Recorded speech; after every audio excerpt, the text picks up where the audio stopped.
Assalamu alaikum wa rahmatullahi wa barakatuh. Welcome to Health Matters on behalf of the Islamic Medical Association.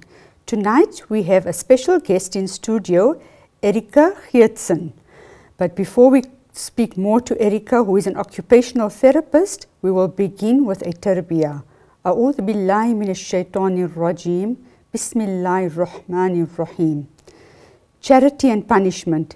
It is narrated by Anas bin Malik radiyallahu anhu that the Prophet sallallahu alaihi wasallam said, "Verily, charity appeases the wrath of Allah and seizes and eases the sufferings of death."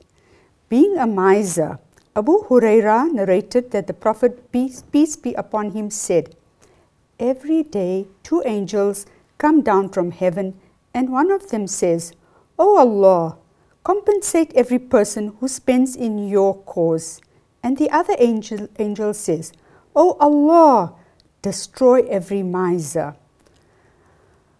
Jabir radiallahu anhu reported that the Prophet, peace be upon him, said, "Avoid doing injustice to others, for on the day of judgment it will turn into manifold darkness, and safeguard yourself against miserliness. For it ruined those who were before you, it incited them to murder and treating the unlawful as lawful. Bribery, and eat not up your property among yourselves in vanity, nor seek by it to gain the hearing of the judges, that you may knowingly devour a portion of the properties of others wrongfully. Contentment. Abu Huraira narrated that the Prophet, peace be upon him, said, "Wealth is not in having vast riches, it is in contentment." Business conduct. Jabir radiallahu anhu related that the Prophet, peace be upon him, said, "May Allah show mercy to a man who is kind when he sells, when he buys, and when he makes a claim." Sadaqallahu al-Azim. We will now begin with Erica Geerthsen, who is an occupational therapist who graduated at the University of Pretoria. She is 24 years in private practice, and she works for CE Mobility, which means that she assists and assesses people regarding mobility devices. But I think Erica will be the best person to speak more to that around mobility devices, and if you can share with the viewers what you actually do. Thank you very much, Dr. Omar. Yes, at CE Mobility, we believe that each client should get a wheelchair or mobility device which is ideal for them. And to be able to provide equipment that is most appropriate, it is essential to have a seating assessment done, and our team of occupational therapists at our various branches do the assessments and then prescribe specific equipment. And even if it is a standard wheelchair that can be issued by a state hospital, it still has specifications which need to be, it must be manufactured according to those specifications so that it is as ideal as possible for the client. And I find it extremely rewarding that I can see how the correct mobility device can enhance a client's functional ability to quite a great extent just by having the correct equipment issued to the client. So Erica, you're talking about mobility devices, you're talking about wheelchairs, and the question is, how do people access this? We know the average man on the street who has a family member or somebody with a disability may not have the financial resources to access that. How do they actually go about it? Should they require one? And if they cannot afford it? Yes, one needs to, it's always the one big concern that one has is financial constraints. And one of the benefits that we have that we don't always realize at CE Mobility and in our country, South Africa, is that within our state hospitals, we actually have a wide variety of wheelchairs and other mobility devices available to clients who are not on a medical aid that they can apply for via their local clinic or provincial hospital, and we very often do assessments and then refer to the most appropriate facility, because we know and have contact with the occupational therapists there and can assist with recommending what equipment would be most appropriate. Many people also don't realize that the medical aid that they pay for every month will also cover items like wheelchairs, crutches, wheelchair cushions, bathing devices.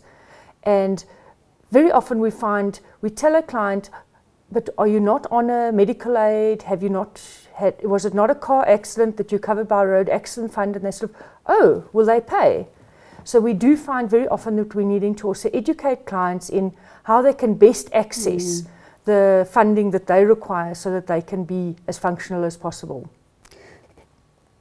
So how do people actually go about accessing that funding? I know that having spoken to many people going to welfare, to the Department of Social Development, there are many constraints and restrictions and stringent requirements. What is your advice to the viewers out there in addressing those challenges? What's very important is to do your homework and get the information that you require. And if it's a client who is not earning, is not going to be on a medical aid, and are actually reliant on state for healthcare, sometimes they don't even realize that they can get all of that healthcare from the state. But it's very important that they look at what channels should they be accessing, and if they are not earning, that they should apply for a disability grant through their local SASSA or social development office. And they have very set regulations in terms of what is required, and it's sometimes a challenge to find out exactly what one needs to have to apply. But from experience, I found one takes a notebook, what people tell you, you need this form, you write down which number, etc., so that when one gets to the hospital, you actually know exactly what it is that you require. And very often the social workers at the provincial hospitals are also able to assist the clients, that they can have all the correct documentation when they go to their SASSA office, or when they go and apply for a wheelchair from the occupational therapist or physiotherapy department. And it is sometimes a challenge that you have to just persevere through. It is worth it, because it can make a huge difference in somebody's life if they can access their grant that would enable them to have a little bit more funds that they could do some more with in their lives, and a mobility device which would enable them to be more independent. And you always have a problem with, when you work through government departments, that time is not always in your favor, and you do have to sit and wait. But my advice to people is, it is worth the wait. Now you've touched on something sensitive. You said enabling them to live an independent life, but where does it leave the family or significant others?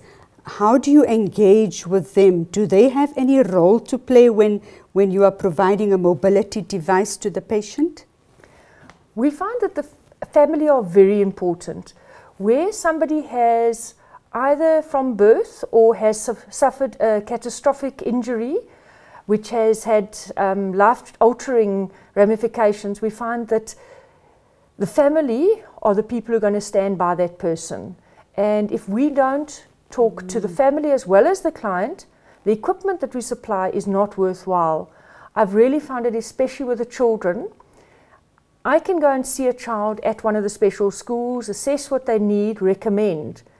But if that equipment is going to be used at home, and I've had no engagement with the mother, the father, and the family, that equipment will not be effectively used. And it's not the child's fault, it's not the family's fault, it's mine, because I haven't ensured that their wider support network is aware of how this equipment, how it can change their life, how it can improve their life, and how it best should be used. So what actually happens once you've provided the mobility device and the family is brought in to receive some kind of training? Do you do any follow-up interventions to ensure that it's being done or utilized properly in their own context or environment? As far as is possible, that is very much part of what we would like to see happen. And we do recommend that all devices need to be assessed, and the fitting of all devices need to be assessed at least every 6 months. And with a child, one often finds that you're looking at about every 3 months. And it's very important to not only see the equipment coming in for a service. Without the child, we can't assess whether that equipment is still working efficiently for that client and serving its purpose. And it is very difficult for the family often. And we find with the children, we more often are likely to visit them at the schools, because a lot of the equipment is also used at the schools where there are therapists who can also give us feedback, because unless one makes sure that the equipment is used properly, it's not of a lot of value. We advise clients to contact us within 6 months to make another appointment. We don't charge for these appointments, specifically because charging for an assessment or for a follow-up appointment would actually chase people away from keeping these appointments.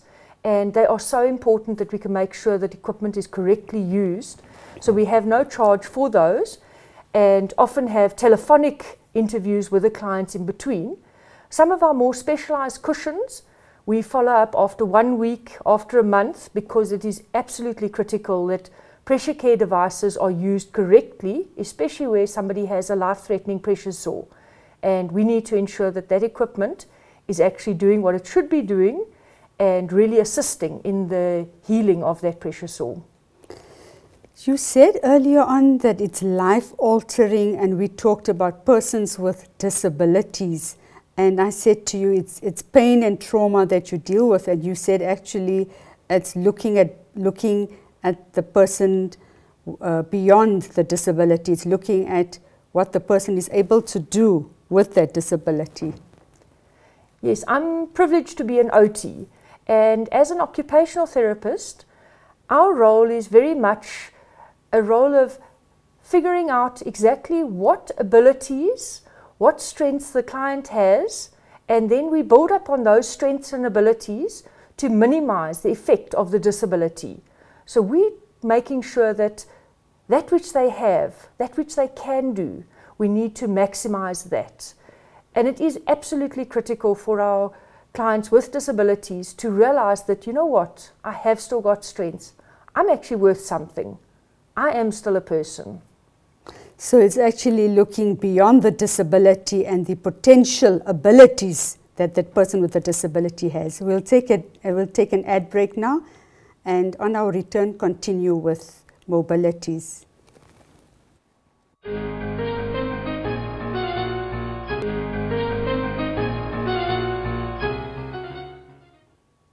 Assalamu alaikum wa rahmatullahi wa barakatuh.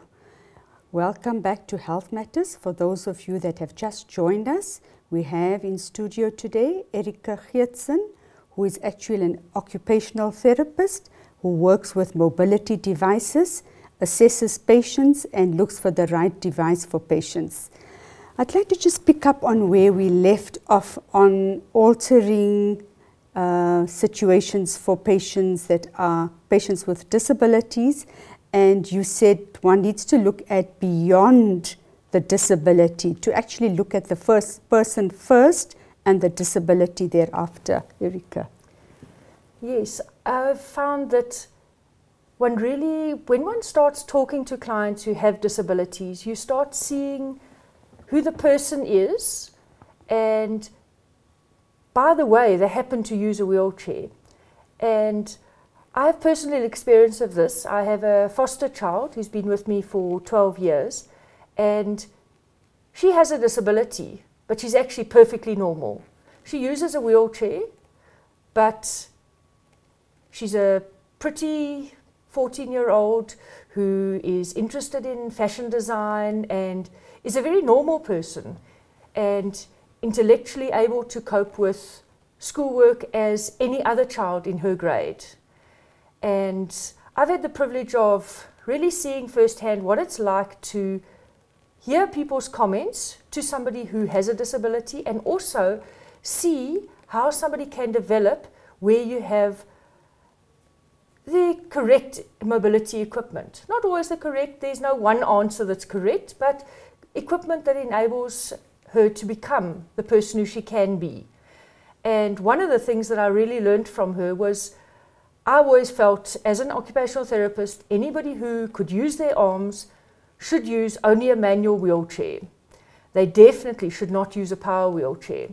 And then Jess came along, and she taught me she couldn't, when we went camping, she would stay where I was.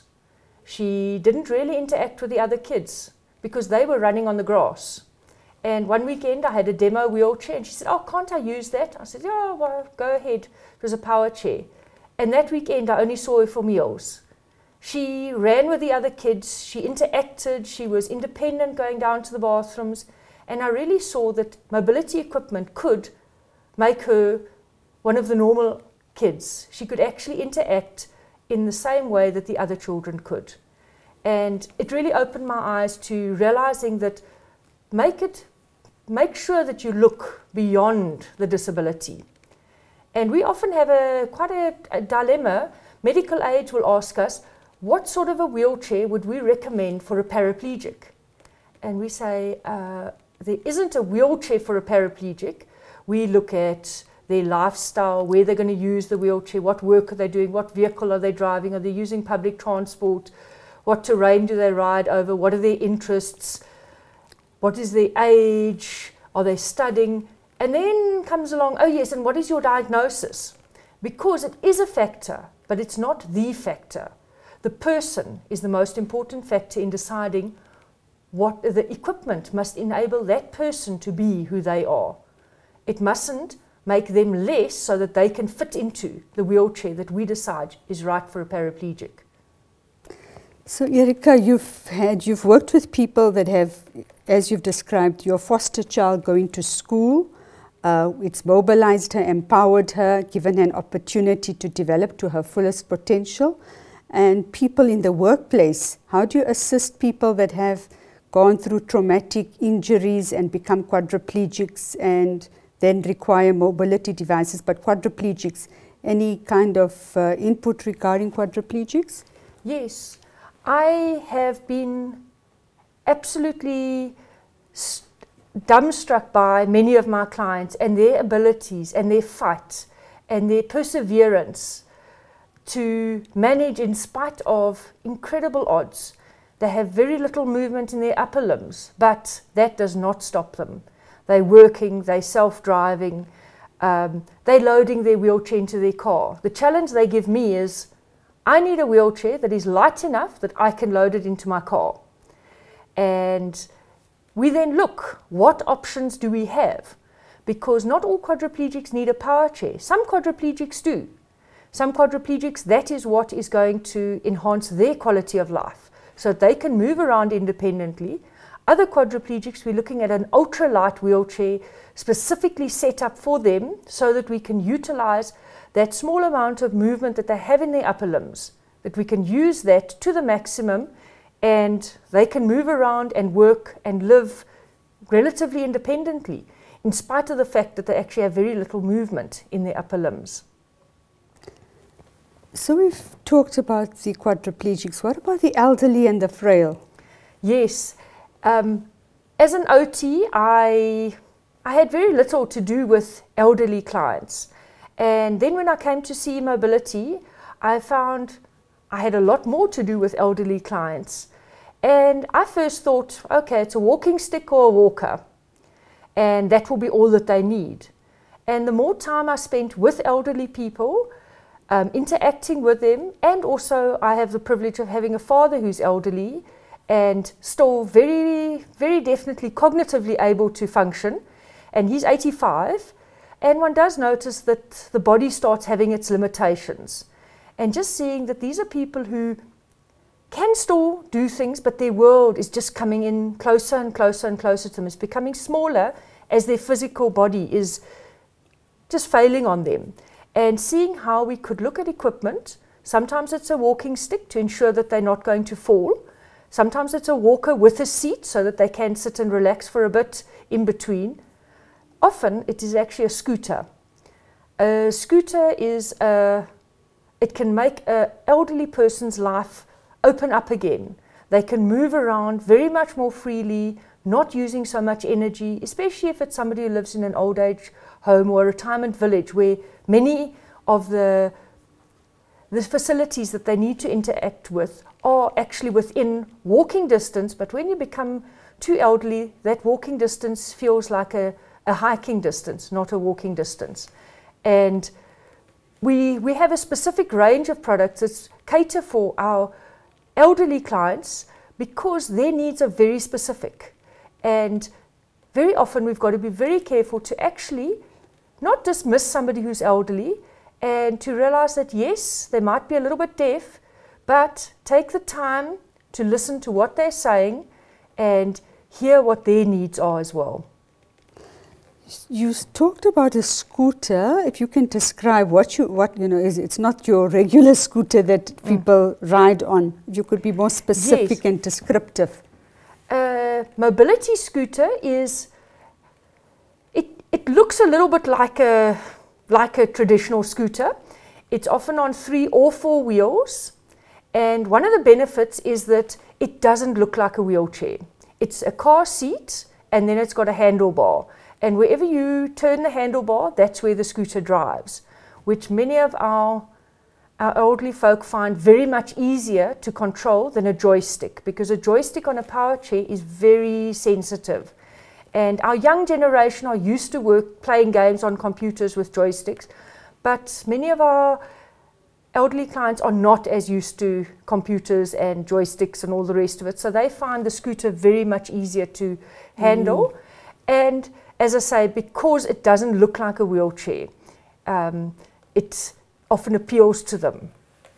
And is it possible to use this scooter inside the home? Yes, it can be used in the home. They're not as easy to turn inside a home, and very often we do find that it won't be used inside as much. It will often be, a scooter client will be somebody who can still walk a short distance, needs to sometimes put their crutch onto the scooter so that they can take it with them, but it's mainly to do the longer distances. In a shopping mall, they can move with a scooter, and what they very often like is the fact that they've got a key. They can lock it and nobody can ride away, put the key in their pocket, and they can go into the smaller shop or into a restaurant. They don't need to sit on the scooter, but it's more used as a vehicle, but for longer distances that we would walk without thinking about, that are quite a challenge to our older folk. Erica, so within the home, what would you recommend for people that have difficulty with mobility? What are the more practical devices that would assist and enable a person to be mobile within the confines of their home? If it's an elderly client, often our starting point is a walking stick, either one that can fold up because that is easy to store, or a traditional walking stick. But as soon as we find that that's not giving enough support, we move over to a wheeled walker that has a seat. And the major benefit with this is that you've got a perching seat wherever you go, and you don't have to sort of have chairs. You'll sometimes find elderly folk will have lounge chairs in various areas, and you wonder, why is this chair here? No, because I get tired on my way to the bathroom. And here with a walker, you actually have your own seat all the time. Okay, so that's useful. And how do you actually establish that the person is struggling with the walking stick? What are the telltale signs that actually they need something more than just a walking stick? Unfortunately, one of the telltale signs is that they fall. And one would rather pick it up before somebody starts falling and hurting themselves, because when somebody is a bit older, it's very much easier to break bones. So as soon as somebody is taking quite a while to walk, they're getting very tired when walking and needing to stop to rest every now and then, it's a very good idea to have a seat that they can sit on. We also see with our elderly clients that their balance is not as good as it used to be. The muscles just don't contract as fast as they used to contract, and they are more inclined to, when they stand still, they actually tend to fall over unless they've got a stick. So as soon as one's seeing that a person is swaying or is needing to stop for a rest, then it's time for a wheeled walker. And from my own experience, one doesn't have to wait until you are not able to walk before you actually look at devices that can assist, because what's absolutely critical for our older folk is to try and keep their world as big as it is. Keep them interacting with the family, being able to participate in activities that the family participate in. To have that the old person rather stays home and gives their shopping list to their daughter is not the optimal solution for an elderly person. They often want to look at all the ingredients of the soup they're going to buy, and it's important that they can look at it themselves instead of telling their daughter, you need to buy me, but it must be this brand or it must have this amount of fat in it. And keeping them that they're still in control of their lives. And so as soon as one notices that an older person is not participating as much, then it is time to start looking at what devices can help this person to still be the person who they are. And it's very difficult for the family often and for the older person to actually be willing to accept that, you know what, maybe I do need a bit of help. But when we talk about what could you do a year ago, what can you do now, then we start hearing, this is what I'd like to still be doing, but I can't anymore. And then they start being more willing to look at devices, but often not a wheelchair. So we do find that there's quite a resistance to the wheelchair, and that's why the wheeled walker with a seat is not a wheelchair and a scooter is not a wheelchair. And we find these are far more appealing to both family and to the elderly client themselves. So what you're saying is that there is a stigma attached, or that's how it is perceived by a person who actually needs to utilize a wheelchair. On that note, we'll take an ad break, and on our return continue with mobility devices.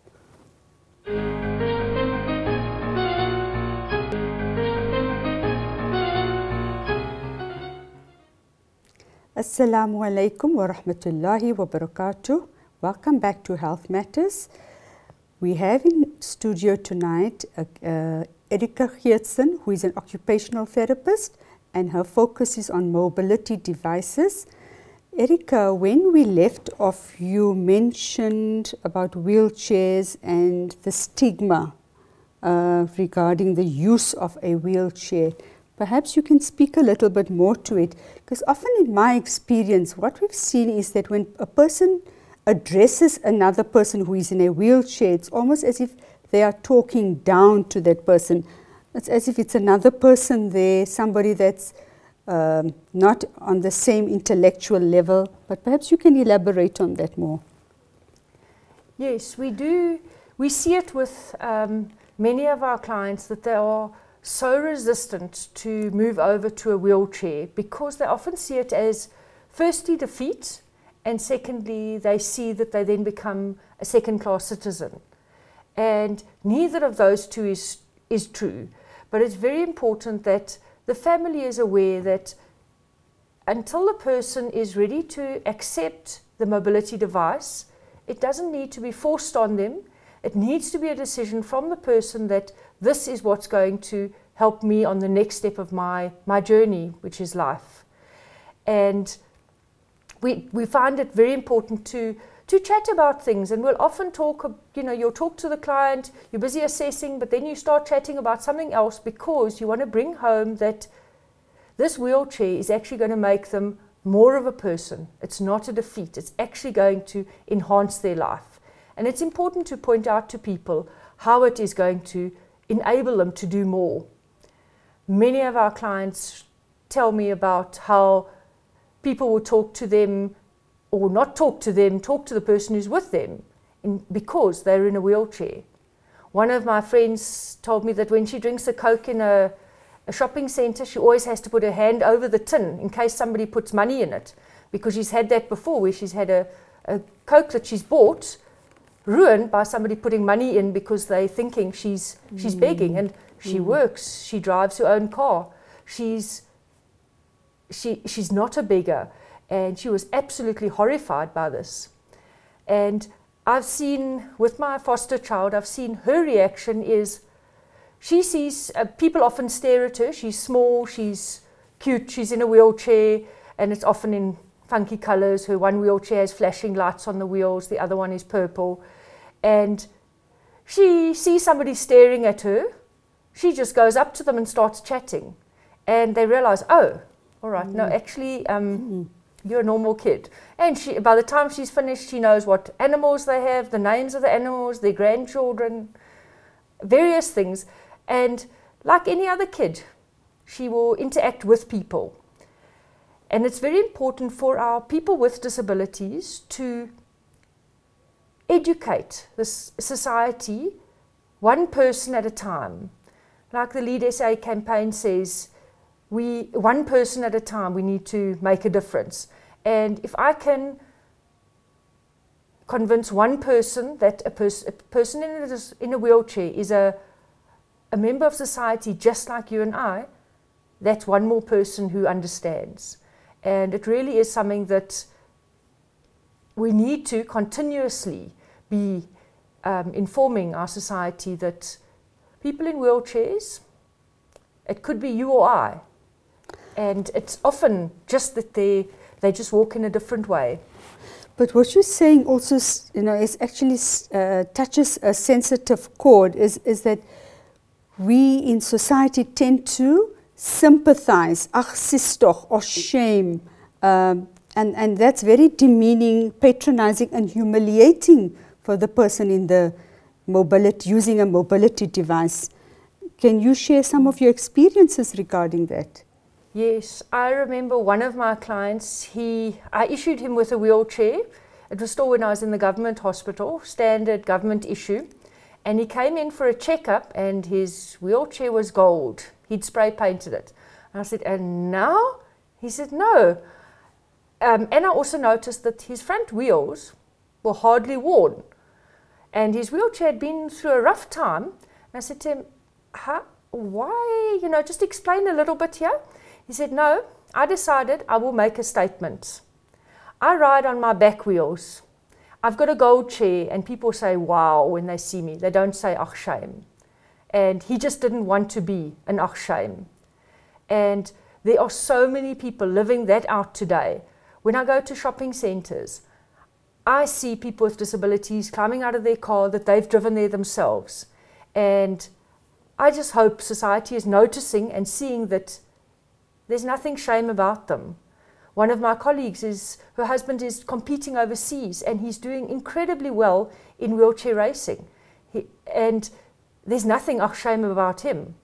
And it's up to us, the able-bodied people, to realize that it's not shame. It really is wow. So there's hope for everybody despite the disability. And again, I think we just need to emphasize that we need to look at the person, not the disability, the ability of the person, that the disabled person can actually do something about the situation and rise above the situation. Yes, and many of my mothers of disabled children have told me they'll have a child who is very severely disabled, unable to communicate in the way that we communicate and the way that we consider to be a normal way of communicating. But they tell me that it's just absolutely incredible, the love that that child is able to show them. Totally unconditional love and acceptance of anybody and anything. And they tell me that they learn a lesson from their child every day. And people will say to them, oh, your child has such a severe disability, there's nothing positive. And they'll say, no, she's a happy child. Look at her, she's laughing. She's enjoying life. She's teaching me to notice the small things in life. Okay. We'd just like to announce that the lines are open. Please feel free to phone in with your questions or comments on 011 086 7700 or 1 or 2 or 3. Erica, you mentioned about children using mobility devices and that they can actually be happy. And I think that's what we as adults or as caregivers often fail to see beyond that, because we see it as catastrophic, the demise of the child, that there's no future, or that's the assumption, an arrogant assumption that is often made. What are your feelings around that? Yes, we do often think that people in a wheelchair should not be happy.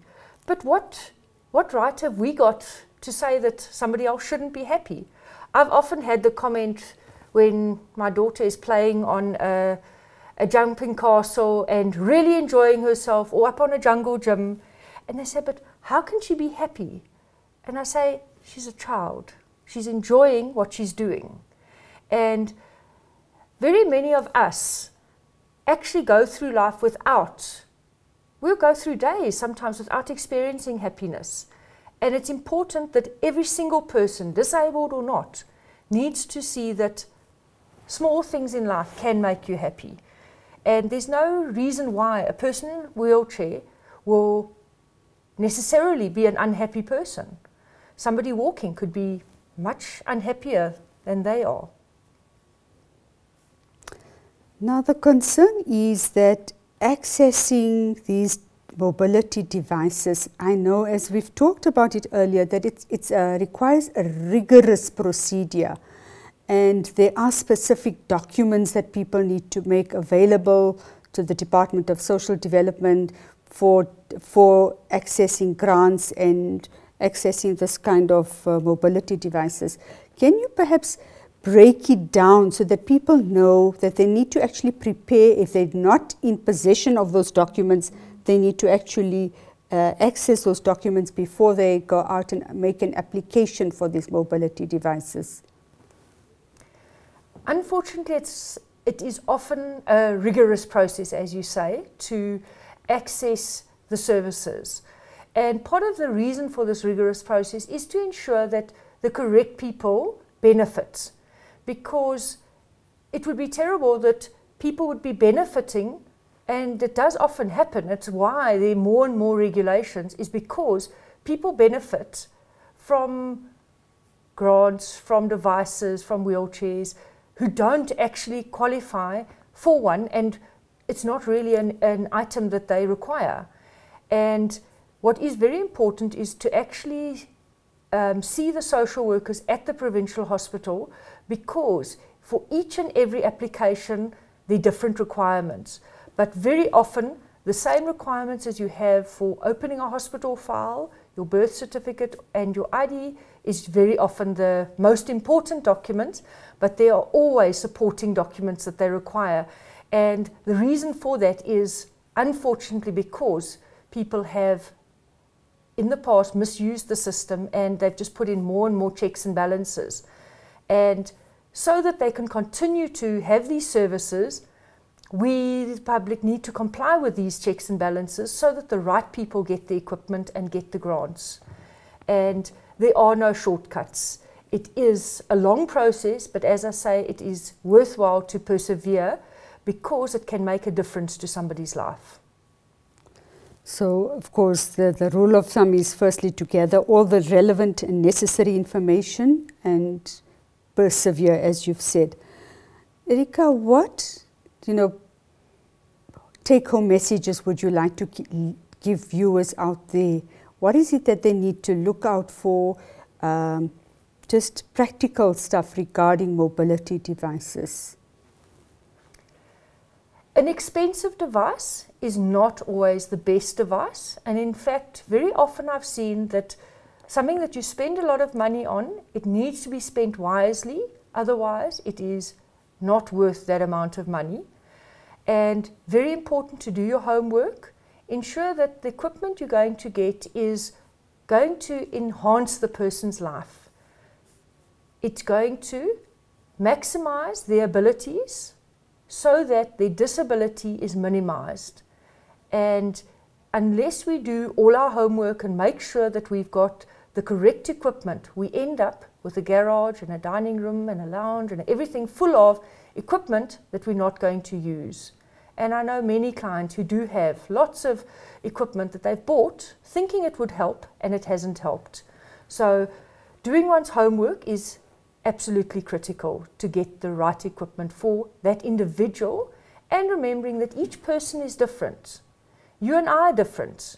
We have different desires, different likes, different dislikes, different needs. And unless somebody is taking into account that you are a unique individual, they're not going to take into account your uniqueness when they prescribe your equipment. Now, the mobility devices, of course, whether it's a walking stick, a scooter or a wheelchair,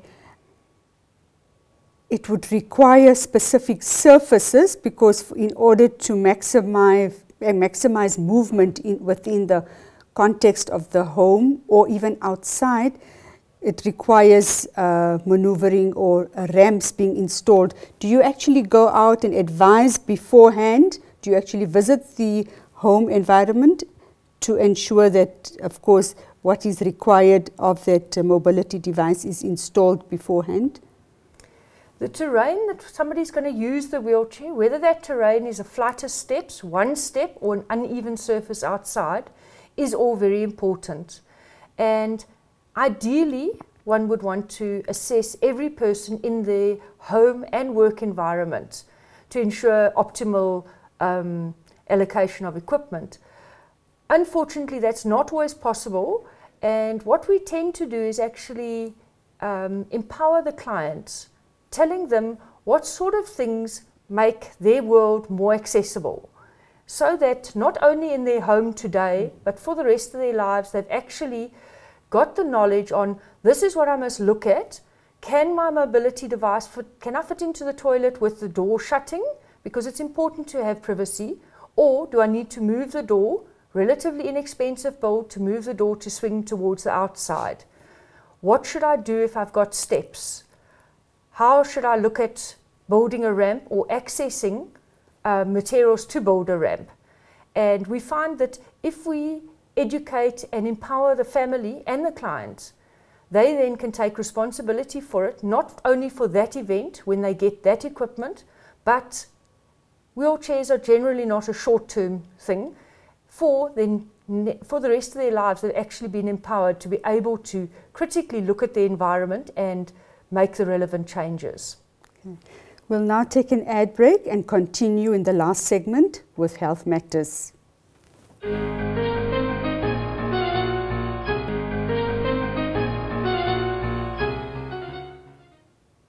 Assalamu alaikum wa rahmatullahi wa barakatuh.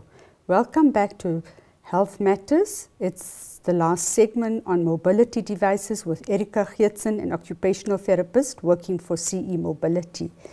Erica, we've come to the last segment of the program, and perhaps there are specific messages that you would like to leave the viewers with, the take-home messages and key points that they need to consider when seeking out a mobility device.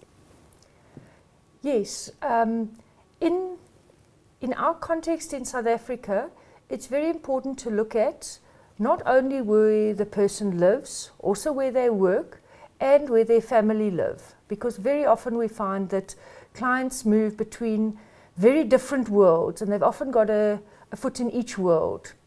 And one of our challenges as wheelchair suppliers is to have a look at how can we address the needs in South Africa, because our needs are different to other countries, our constraints are different, and we need to always be very specific to what our country's needs are. And one of the major needs that we've discovered in the last number of years is really having to look at clients who work in an urban environment, live in a peri-urban environment, but home is a rural environment, and having to have equipment that can cater for their different worlds that they live in. And my other thing to mention is that each individual client is different, each one of us is different and we're unique. We're not something strange. We're not different, meaning that we are odd, meaning that we're unique. I am my own person, you are your own person, and each client is their own person. And the mobility equipment that they have needs to ensure that they become who they can be, and not that the equipment must suit them, not that they must suit the equipment, that the equipment should rather suit them. And quite often, with very standard equipment that you get in a provincial hospital, you can make small changes and have the correct sizing and things that equipment doesn't cost an arm and a leg. It's not hugely expensive, but it can see to enhancing that person's independence and the ability to continue with their life in spite of a disability. So I think the message you're saying is that there is life, with a disability. There is actually a life, there are opportunities, and people need to pursue and persevere and seek out the right device to ensure that people can continue to grow and develop in the best way they can. Yes, and I have seen through my years of practice clients who I knew 15, 16 years ago, and hearing where they are now, and they're working, they're driving their own vehicle, they have their own family, and to see that in spite of a catastrophic event that happened in their lives, they have persevered. Very, very important to actually persevere and to look for that light, because the light is there and it's not a train, it is light at the end of the tunnel, and that they need to persevere for that and seek out opportunities. Our country's constitution really opens up opportunities for employment for our people with disabilities, and only clients who really push themselves to the maximum are the ones who really benefit from this, but they can benefit. And where they have the support of their family, the support of their community, they can achieve. And it's not that somebody with a disability has to sit on the stoep and get a disability grant and not work. Some, that is what they're able to do, but they are able to still be members of their community, they're able to be involved in their families' lives. Others, who are in wheelchairs, can be the breadwinner. Each person is different, each person is unique. And we need to, as individuals, see what is my destiny, where am I going, what do I want to achieve? And it's the same for a person who's using a wheelchair. They also need to dream and think, where do I want to be? What do I want to be in 5 years? What are my steps to get there? And to keep aiming for where they're heading, because it's not necessary to say that somebody in a wheelchair, that's the end of their life. Very often they feel that way in the beginning, and it's important to just open small doors that they can see that there are some other options in life. And we do find that the mobility equipment, if it is correct, helps them, but the person needs to be strong. The person needs to persevere to actually achieve that. But you're also saying it's not an end. It's an end to their old life, but a beginning to a different life. A life that is life-altering, as you said earlier. And something that you've also highlighted is the importance of family support, that it is essential. It's one of the essential ingredients in ensuring that the person with the disability can move beyond the disability. Yes, without family support, it is a lot more difficult. Some people manage in spite of, but those with family support, where there's strong family ties, community support, sports group supports, as long as somebody has somebody on their side fighting for them, it's so much easier than fighting it alone. It's the same as for our teenagers. When our teenagers feel as if they're alone, they want to almost give up. Whereas when they feel that they're not alone and they have some backup in what they're doing and this life that they're living, they're more willing to carry on. And it's the same for our people with disabilities. They're just like you and I. We also sometimes feel despondent. So do they. And it is just very important to realize that just like you and I, a person with a disability sometimes has good days, sometimes has bad days, but we all need to dream. We all need to aim for where we're going. And Erica, if the viewers needed to contact you and inquire more around mobility devices, perhaps you can share your contact details of how they can contact you to clarify or pose their questions to you. Yes, they would be very welcome. We have offices in various parts of the country, but the headquarters where our factory is based is at the Industrial North Branch, and that's where I'm based in Roodepoort. And if one phones that reception, you'll be able to get the closest OT who can assist. But anybody, anywhere in the country, it's really not a problem. A phone call overcomes all that distance. And our telephone number at our branch in Industria is 011 210 6300. And we have a very easy website because it's only our name.co.za. So it's cemobility.co.za, and there one can also get information. And our team of OTs are very willing to assist with any clients. And I can speak for myself, I'm willing to assist. We love seeing somebody become more independent, become more of who they can be with their mobility equipment.